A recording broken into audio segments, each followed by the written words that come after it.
that type of thing. And they insist that, oh, people, I demand to make a living off this.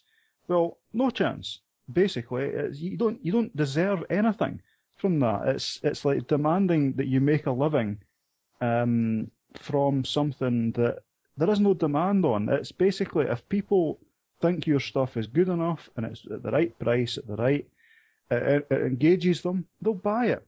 And if they don't, they won't. It's as simple as that.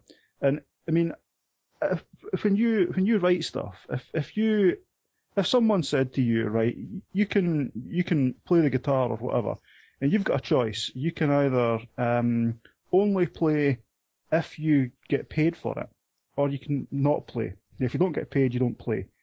I mean, I play the guitar. It doesn't bother me at all. If I get money, if I get paid for it, great. If I don't, I'm still going to play. It doesn't make any difference. I play because I want to play. People write because they want to write. There's no entitlement to get paid. There's no entitlement to make money out of that. I mean, I think the problem stems a lot of the time as well. We have a lot of artists who do not have any talent whatsoever, and they rely on the writing of others, and there's no real talent individually themselves. And I mean, I've got conflicting views on the copyright itself anyway. But suffice to say, what I would say is this, is that the current copyright laws and rules that we have are draconian. I think we need a massive revamp of the copyright laws in general.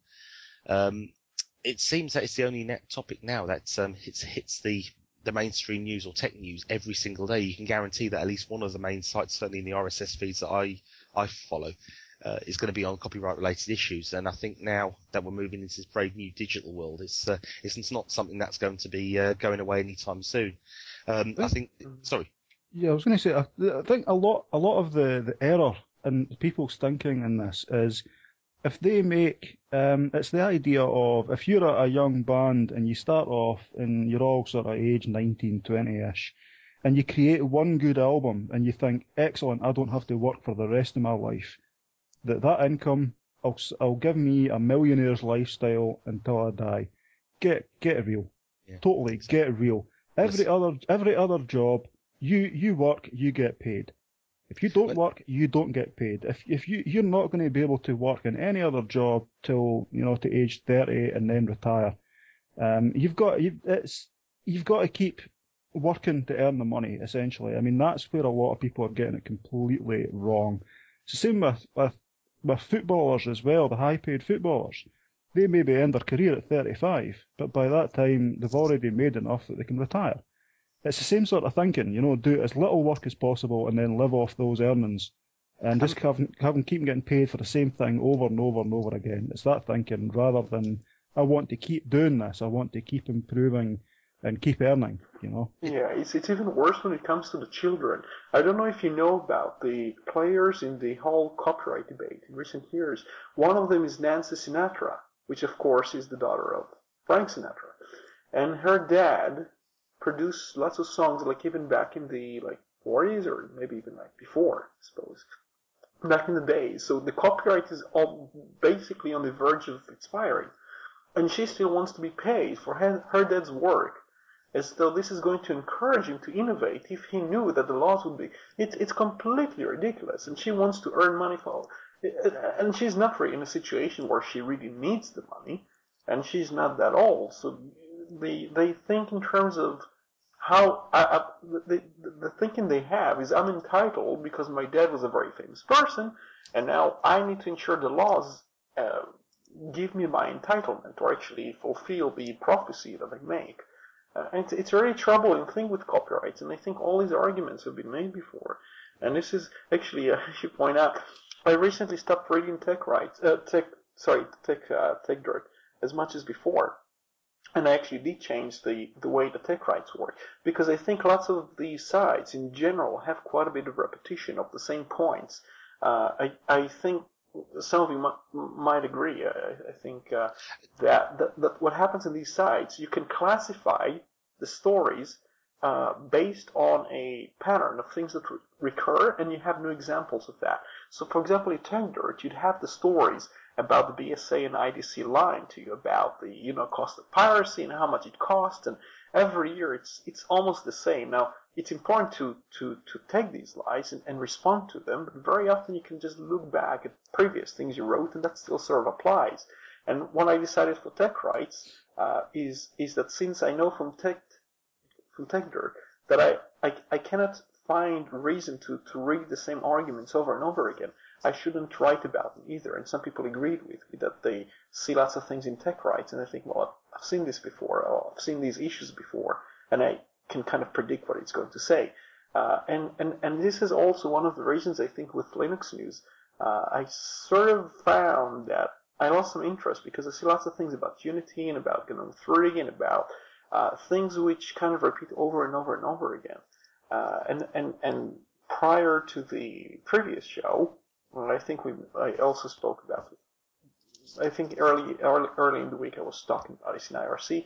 I was kind of concerned because I just thought that a lot of the Linux news and a lot of the things about copyrights come to the point where the news is a lot of repetition, and we first we have to acknowledge that, and then we have to think about how do we approach new subjects each time and avoid having to repeat the argument. It's a difficult one, Roy, because I mean my opinion was this: yes, that a lot of articles are repeating the same opinion and the same news if it's about Linux or free and open source software. The problem that I have is I have to be aware that hopefully every time I write an article, there will be some readers who haven't read any of the previous bits of work that I've written, and I've got to assume no prior knowledge, and so there will be times when I repeat myself. I mean, I always look back at the Gutsy Geeks radio podcast, if anybody here can remember listening to that one. Very good show, but at the beginning they always used to explain about free and open source software, and I think it used to take about 5 or 10 minutes of the show just going over what the previously said in the last show in regards to free software in Linux.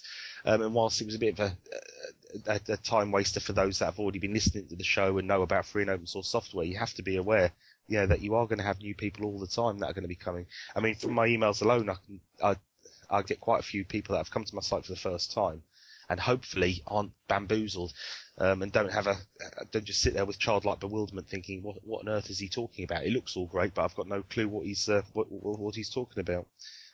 Richard Stallman starts his talk in a very similar way. In just about every argument he makes, he has to include an explanation of what free software means, because he knows that his target audience, when he goes to university or something, a lot of them will think free software means it's free of charge, and he has to explain to them the 12 freedoms which represent the work that the FSF strives to have, because he knows that the tricky situations, and if you watch many of his talks, you'll see the same points made over and over and over again. Even if he talks about copyright and patents, he might repeat the same sort of segments of text. He just sings it out. He knows it by heart almost, his arguments.